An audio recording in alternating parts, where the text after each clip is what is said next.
নমস্কার, প্রত্যেককে জানাই স্বাগতম। আজকের অনুষ্ঠান বিশেষ করে আলোচিত হবে শনির সঞ্চার। আপনারা জানেন যে বর্তমানে কুম্ভ রাশিতে শনি মহারাজ অবস্থান করছেন, তার সিংহাসন এখন শনিতে। যদিও কুম্ভ তার মূল ত্রিকোণ ক্ষেত্র এবং আপনাদের রাশির সপ্তম ক্ষেত্র। সিংহ রাশির জাতক জাতিকাদের সপ্তমে শনির অবস্থান এবং শনির বক্রগতিতে আসার পর সিংহে তার দৃষ্টি থাকা, এটি কিন্তু অত্যাধিক ফলপ্রদ একটা সমন্বয়। যদিও সেভেন্থে স্যাটার্ন অবস্থান করার সাথে সাথে তার অ্যাসপেক্ট থাকবে ষষ্ঠভাবে, এবং তার আরও দুটো অ্যাসপেক্টের মধ্যে একটা অ্যাসপেক্ট আমরা পাবো সিংহের নবমে এবং সিংহের চতুর্থে। চলুন আজকের অনুষ্ঠানটা শুরু করি। কোন কোন ক্ষেত্রে পজিটিভিটি আসবে সেটা যেমন জানবো, বক্রগতির প্রভাবে কোন কোন ক্ষেত্রে সচেতনতা রাখতে হবে সেটিও কিন্তু কোনো রকম কার্পণ্য না করে জানবো। প্রথমেই আপনাদের হেলথ নিয়ে কয়েকটি কথা বলি। বক্র দৃষ্টি যখন রাশিতে থাকে, আমাদের স্বাস্থ্যকে অনেক রকম সচেতনতার মধ্যে রাখতে হয়। কারণ সাধারণত দেখা যায় এই সময়ে আপনার কোনো পেন্ডিং হেলথ রিলেটেড প্রবলেম, সেটা কিন্তু সলিউশন হতে পারে। যেমন কোনো একটি স্বাস্থ্য সমস্যা নিয়ে আপনি গত 1 বছরের মধ্যে ভুগছেন বা গত 6 মাসের মধ্যে ভুগছেন, যে সমস্যাটাকে আপনি অনেক রকম প্রচেষ্টার পরও সমাধান করতে পারছেন না বা সমাধানযোগ্য জায়গায় কিন্তু আসছেন। আপনি যদি আমাকে প্রশ্ন করেন এই ধরনের সমস্যা কবে রেকটিফাই করা যায়, এই ধরনের প্রবলেমগুলোকে কবে সমাধানযোগ্য জায়গায় নিয়ে যাওয়া যায়, তাহলে আমি আপনাকে কিন্তু একটা কথাই বলি যে এই সময়ের মধ্যে অনেক সুযোগ পাওয়া যাবে স্বাস্থ্যটাকে ইমপ্রুভ করা। শনির দৃষ্টি পড়বেই মানে স্বাস্থ্য আরও ভেঙে পড়বে কথাটা নয়, কথাটা হলো আপনার যে প্রবলেমটা আছে সেটা নতুন করে আবার মাথাচাড়া দিয়ে উঠতে পারে। অ্যাজ এ রেজাল্ট আমাদের কি করতে হবে? সঠিকভাবে সুস্থতার জন্য সঠিক মেডিকেল অ্যাডভাইস নিতে হবে। ডক্টরবাবুরা যেভাবে আপনার মার্গদর্শন করবেন সেইভাবেই কন্টিনিউ করতে হবে, এবং আমি মনে করি দ্যাটস ইনাফ। সেটা কিন্তু আপনার স্বাস্থ্য সমস্যার সমাধানের জন্য অনেকটাই ফলপ্রসূ হবে। অনেকেই খুব কনফিউজড আছেন, কারণ আপনার একটা হিউজ সমস্যা রয়েছে। কোনো একজন ডক্টরবাবু হয়তো আপনাকে সার্জারি অপারেট করার পরামর্শ দিয়েছেন। হ্যাঁ, অনেক ক্ষেত্রে দেখা যাবে শুধুমাত্র এটি নয়, অল্টারনেটিভ মেডিসিন বা মেডিসিনের মাধ্যমে আপনার একটা বড় সমস্যার সমাধান হওয়া, সেটি 29শে জুন থেকে 15ই নভেম্বরের মধ্যে সম্ভব। বেসিক্যালি শনি কুম্ভ রাশিতে আছে বর্তমানে, পূর্ব ভাদ্রপদ নক্ষত্রেই বিরাজ করছে। শনির সঞ্চার আমরা লক্ষ্য করতে পারবো 2024 জুন মাসের 29 তারিখ, যেদিন শনি কিন্তু বক্রগতিতে যাবেন। তবে সিগনিফিকেন্টলি এই যে টোটাল টেনিয়র প্রায় 140 দিন, এই সময়কাল কিন্তু শনি বক্রগতিতে গেলেও শনি কিন্তু রাশি পরিবর্তন করবে না। প্রথমে শনি থাকবে পূর্ব ভাদ্রপদ নক্ষত্রে, এবং আমরা দেখব 23 অক্টোবরের পরে শনি শতভিসাতে প্রবেশ করবেন, সেখানে 15ই নভেম্বর পর্যন্ত কন্টিনিউ হবে।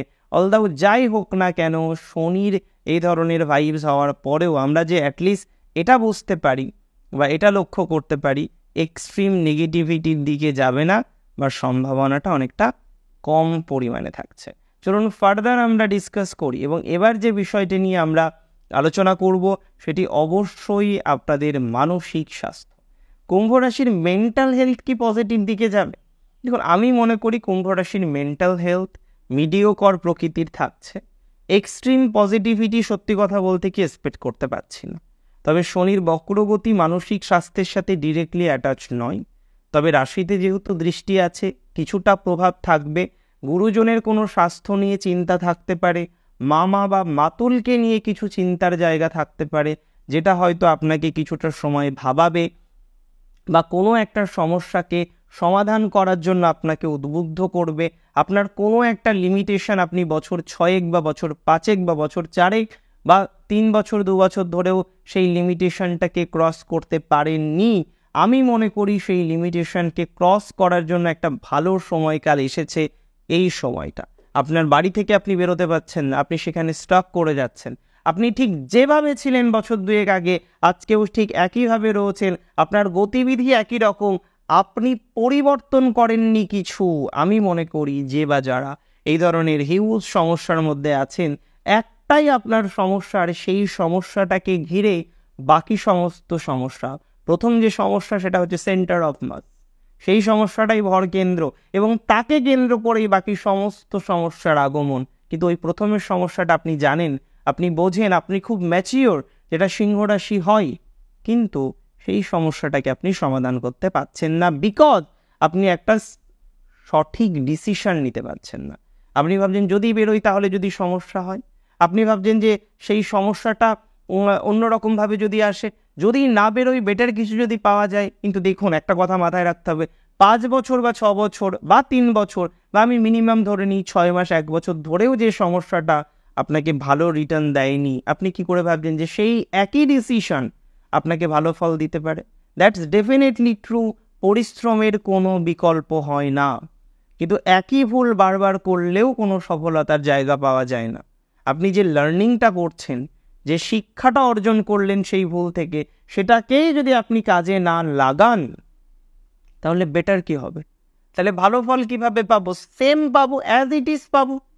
যাই হোক, আমরা চলে আসি পরের বিষয়টিতে এবং এবার আমরা আলোচনা করব কিন্তু বিশুদ্ধ এডুকেশন, শিক্ষা নিয়ে। শিক্ষা ক্ষেত্রে যদি আমরা লক্ষ্য করি, আমি মনে করি শনির বক্রগতি এডুকেশনাল ইমপ্রুভমেন্ট দেবে। এমন কোনো এডুকেশন যেটা আপনি দীর্ঘদিন ধরে করতে চাইছেন, আপনার এডুকেশনাল প্রবলেম হচ্ছে বারবার, আপনি এর আগে 2-3 বার নিট দিয়েছেন, তারপরেও সাকসেস হয়নি, আপনি নিট, আমি পিজির কথা বলছি, কিন্তু এখন নিট পিজির এক্সামিনেশনটা আছে। যাই হোক, আপনি যে কোনো একটা এক্সামিনেশনে বসেছেন, বসার পরেও আপনি সাকসেস রেট সেইভাবে দেখেননি বা সেইভাবে পাননি, তাদের ক্ষেত্রে কিন্তু আমি মনে করি যে সাকসেস রেটের মাত্রাটা কিছুটা হলেও বৃদ্ধিপ্রাপ্ত হবে এবং এটি ডেফিনেটলি আপনার জন্য ধনাত্মক প্রতিপন্ন হবে। যে কোনো এডুকেশনাল ইনস্টিটিউটে যারা যুক্ত আছেন, যে কোনো এডুকেশন নিতে চাইছেন, তাদের ইমপ্রুভমেন্টের জায়গা দেখতে পাচ্ছি। অর্থাৎ এটি কিন্তু বলা যেতে পারে পড়াশোনার ক্ষেত্রে ইমপ্রুভমেন্ট থাকবে, কম্পিটিটিভ এক্সামিনেশনের ক্ষেত্রে ইমপ্রুভমেন্ট থাকবে, সিলেকশনের ক্ষেত্রে ইমপ্রুভমেন্ট থাকবে, যে কোনো এন্ট্রান্স এক্সামিনেশনের মধ্য দিয়ে নতুন কিছু লার্নিংয়ের শুভ সূচনা পর্ব করতে পারবেন আপনি, যদি আপনার রাশিটি নিশ্চিতভাবেই হয়ে থাকে সিংহ রাশি। সিংহ রাশির জাতক জাতিকাদের অন্তত এই জায়গার ক্ষেত্রে আমরা পজিটিভিটির মাত্রাটা দেখতে পারবো, এটা নিয়ে কোনো ডাউট নেই।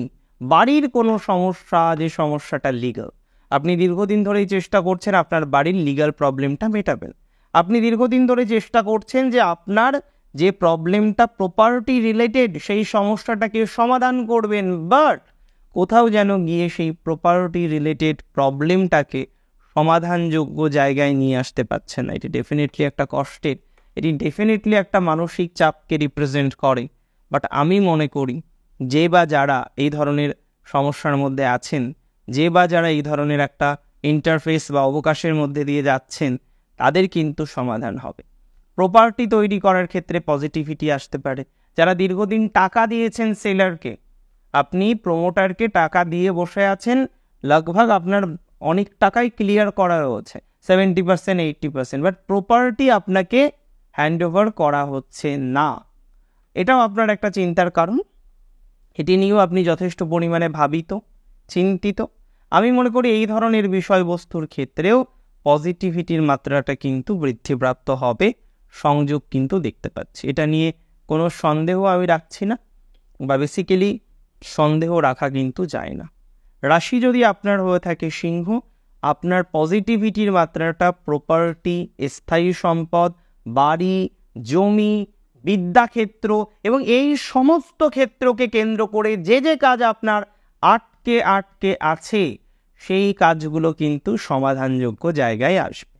একটা ভালো খবর আপনাদের সাথে শেয়ার করি, যদিও সেটা ব্যবসায়ীদের, যদিও সেটা নিশ্চিতভাবেই যে বা যারা কানেক্টেড রয়েছেন মূলত কোনো না কোনোভাবে বিবাহের সাথে, আপনি বিবাহ করতে চাইছেন, আপনি বিবাহযোগ্য, ডেফিনেটলি এটাও মাথায় রাখতে হবে। আপনার বয়স 15, নিশ্চয়ই এই প্রেডিকশন আপনার ক্ষেত্রে অ্যাপ্লিকেবল নয়, সেই বেসিক সেন্সটা আপনারও আছে।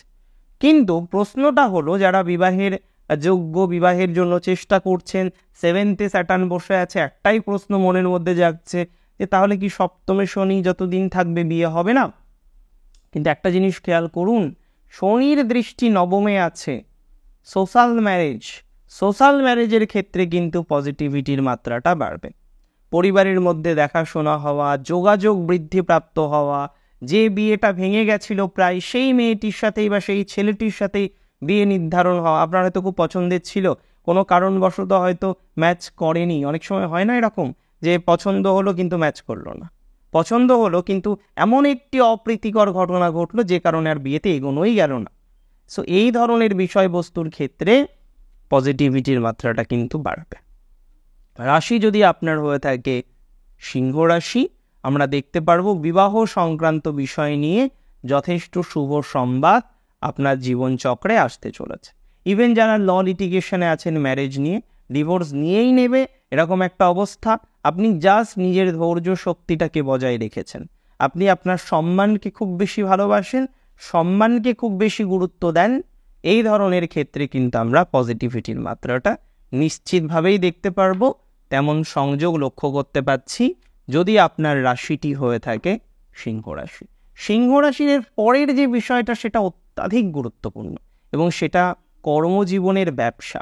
যারা ভারী দ্রব্যাদির ব্যবসা করেন, সেটা ইট বালি সিমেন্ট হতে পারে, সেটা যে কোনো ব্ল্যাক স্টোন হতে পারে, সেটি লোহা হতে পারে, ইভেন যেটা ভারী দ্রব্যাদি, হ্যাঁ, ভারী কোনো একটা শিল্পের সাথে যুক্ত, কারখানায় কাজ করেন, কারখানায় চাকরি করেন, বা আপনার একটা শিল্প প্রতিষ্ঠান রয়েছে, আপনার একটা কারখানা রয়েছে, যে কারখানা বন্ধ, দীর্ঘদিন ধরেই বন্ধ, আপনি চাইছেন সেটাকে রিইনিশিয়েট করতে, আপনি চাইছেন সেই কারখানাটাকে পুনরায় শুরু করতে, কিন্তু সেটা শুরু করতে পারছেন না। আমি মনে করি এই ধরনের ক্ষেত্রে পজিটিভিটির মাত্রাটা আমরা লক্ষ্য করতে পারবো। যে কারখানা রিলেটেড বিষয়ে ধনাত্মকতা আসবে, শিল্প প্রতিষ্ঠান রিলেটেড বিষয়ে ধনাত্মকতা আসবে, যে কোনো ক্ষেত্রে কর্মজীবন রিলেটেড বিষয়ে পজিটিভিটির মাত্রাটা অনেকাংশেই বৃদ্ধিপ্রাপ্ত হবে, যদি সেই কাজটা অত্যাধিক পরিশ্রমের হয়। কারণ ভারী দ্রব্যাদি, হ্যাঁ, বর্তমানে বিভিন্ন মেশিন এসেছে কথা সত্য, কিন্তু লেবার কিন্তু প্রচুর পরিমাণে দিতে হয়। তো যে বা যারা এই ইন্ডাস্ট্রির সাথে যুক্ত, যে বা যারা ডিরেক্টলি এই ধরনের কাজের সাথে অ্যাটাচ রয়েছেন, যেটা বললাম, আপনার কারখানা যদি থেকে থাকে, শিল্প প্রতিষ্ঠান যদি আপনার থেকে থাকে, এই সংক্রান্ত বিষয়ে সাকসেস পাবেন। এই সময়ে পেন্ডিং কাজগুলো কিন্তু কমপ্লিট হবে। যে কোনো ইনভেস্টমেন্ট যদি করেন, এই সমস্ত কারখানায় করতে পারেন। আপনি যদি শেয়ারে থাকেন, যে বিষয়বস্তুগুলো এই ধরনের বিষয়কে রিপ্রেজেন্ট করে, সেখানে ইনভেস্টমেন্ট করতে পারেন। সেটা আপনার জন্য একটু পজিটিভ রিটার্ন আনবে বলে আমি অন্তত মনে করি। এছাড়াও আমরা যদি আরও বেশ কিছু বিষয় নিয়ে আলোচনা করি সিংহের, অবশ্যই এরপরে যেটা আসে সেটা পিতার স্বাস্থ্য, পিতার হেলথ ইত্যাদি বিষয় নিয়ে সিংহ বেশ চিন্তায় আছেন, যে পিতার সেই স্বাস্থ্যের প্রবলেমগুলো কতটা রেকটিফাই করা যায় বা আদতেও রেকটিফাই করা যাবে কিনা। আমি মনে করি পিতার যে হেলথ প্রবলেম আছে, এই সময় কিন্তু নতুন করে আবার আপনাকে ভাবাবে, নতুন করে আপনাকে চিন্তা দেবে, নতুন করে আপনাকে দুশ্চিন্তা দেবে, কিন্তু যে জিনিসটা করবে এক্সট্রিম নেগেটিভিটি তৈরি করবে না। অর্থাৎ টুকটাক যন্ত্রণা, টুকটাক টেনশন দিলেও সেটা যে এক্সট্রিম পর্যায়ে যাবে না, সেই কথাটুকু আপনাদের কিন্তু বলতে পারি। যাদের পিতার সাথে মতপার্থক্য আছে, হঠাৎ করে দেখবেন একই রকম বিষয় নিয়ে পুনরায় মতপার্থক্য তৈরি হচ্ছে, তারপরে আবার তার সাথে সেটেলমেন্টও হয়ে যাচ্ছে, সম্পর্কের জায়গার ইমপ্রুভমেন্টের জায়গাও কিন্তু আমরা দেখতে পারবো। দেখুন, প্রত্যেকটা সঞ্চারের কিছু লিমিটেশন থাকে। একই সঞ্চার সব দিক থেকে প্রভাব বিস্তার করে না।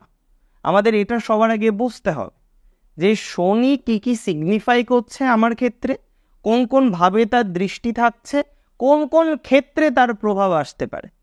বিয়ন্ড দ্যাট, এই শনি সব ক্ষেত্রে প্রভাব দেবে, নট লাইক দ্যাট। এভাবে জীবনচক্র চলে না, এভাবে হয়ও না। দেখুন, আজকের অনুষ্ঠানে আমি বেশ কিছু প্রাসঙ্গিক আলোচনা করলাম। আমি মনে করি যে যে বিষয়ে প্রভাব থাকবে অনেক বেশি। আজকের অনুষ্ঠান সম্পর্কে আপনার যে কোনো মতামত অবশ্যই শিরোধার্য। আমি চেষ্টা করব আপনার কমেন্টের উত্তর দেওয়ার। আমি প্রতীক্ষায় থাকবো আপনার মতামতের বা মত আদর্শের। অনেক ভালো থাকুন আপনারা প্রত্যেকে। আমি জানি আপনারা অনেক বেশি সুস্থ থাকবেন, দিনোত্তর দিন শ্রীবৃদ্ধি হবে। শ্রী গণেশ আছেন, তিনি আমাদেরকে কৃপা করবেন। শেষ করছি আজকে এখানেই। জয় শ্রী গণেশ।